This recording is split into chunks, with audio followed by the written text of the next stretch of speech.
El sorprendente podio de Fernando Alonso en la primera carrera del año en Bahrein llegó de la forma más dura, después de remontar hasta las primeras posiciones. Sin embargo, las cosas no fueron fáciles, ya que la zona de DRS acortada para este año y la relativa falta de velocidad punta del Aston Martin significaba que no había posibilidad de adelantar fácilmente en la recta. Pero pese a eso, Alonso realizó algunos grandes adelantamientos, entre los que está la genial maniobra por el interior de la complicada curva 10 sobre Lewis Hamilton. Eso fue posible porque Alonso sabe que uno de los puntos fuertes de su AMR 23 es la frenada. Algo que ya había quedado muy claro en las vueltas de clasificación de Verstappen, Leclerc y el propio Alonso en la Q3. Mirando la telemetría del sábado, el español fue mejor que sus dos rivales en las frenadas de las curvas 18, 10 y 11, dando una indicación de lo bien que está funcionando ese aspecto del AMR 23. Aston Martin ha revisado claramente gran parte de su coche este año, buscando agresivamente el concepto de aerodinámica Don't Wash al estilo Red Bull. Pero también ha habido una diferencia menos evidente en el diseño de otros elementos, incluido el conjunto de frenos delanteros, y eso es lo que parece haber influido en lo que vimos el fin de semana. El cambio más importante en los frenos del Aston Martin es el abandono de la posición de montaje a las 3 en punto, en forma de L, que tenía en su pinza en 2022.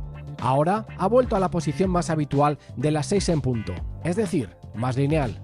La pinza en sí lleva el ADN de su predecesora, con una ranura a lo largo de la línea central que está dividida por una fila de nervaduras que permiten el paso del calor rechazado por el disco a través del cuerpo de la pinza. A continuación, se fija a la pinza una carcasa de fibra de carbono que introduce aire frío a través de la entrada del conducto de freno y se canaliza por la salida orientada hacia atrás.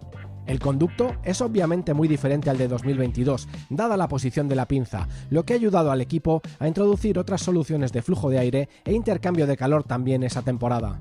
La más obvia de ellas es la inclusión de un disco carenado que es similar a los utilizados por varios equipos a lo largo de 2022. En el caso de Aston Martin, el carenado es un poco más sustancial que el diseño de otros equipos el año pasado, aunque las escuderías que ya los utilizaron en 2022 han aumentado también el tamaño de los suyos para este 2023. El carenado del disco es el resultado de que los equipos hayan pensado más allá para contrarrestar los cambios que plantea el nuevo reglamento. El aumento de las llantas de 13 a 18 pulgadas dio lugar a un hueco de rueda mucho más grande. Y mientras que los discos de freno también crecieron en diámetro, pasando de 278 mm a entre 325 y 330, el volumen de espacio libre dentro del tambor de freno ha aumentado. Además, la imposibilidad de utilizar el conjunto de freno para el rendimiento aerodinámico ha obligado a los equipos a replantearse su estrategia de refrigeración y aerodinámica.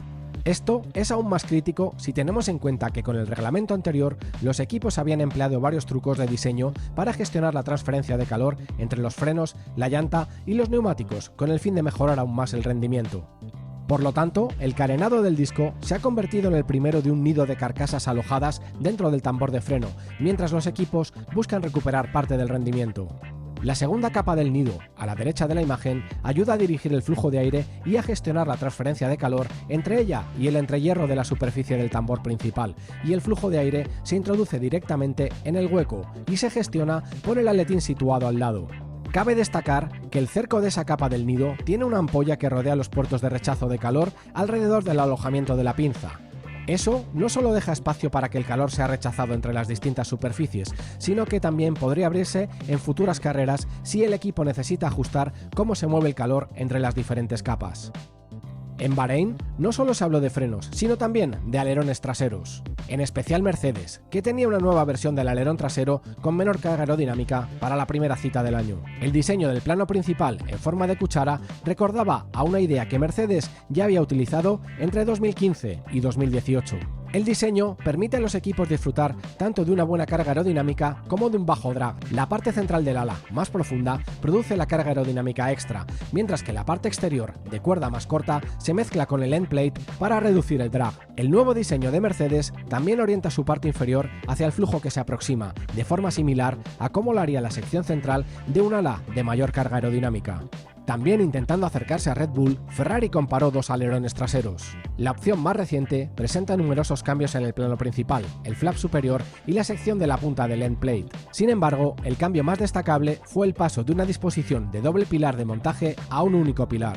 La configuración de un solo pilar se montó en el coche en las primeras vueltas de los entrenamientos libres, mientras recopilaban datos antes de su más que probable introducción en Arabia Saudí. Y aunque parecía flexar mucho, el equipo insistirá en probarlo de nuevo. Las diferencias de diseño entre esas dos especificaciones de alerón trasero tienen que ver con las ventajas y desventajas de una solución sobre la otra. El monopilar es más voluminoso para contrarrestar las cargas que soporta y utilizar un soporte en forma de media luna que envuelve el escape.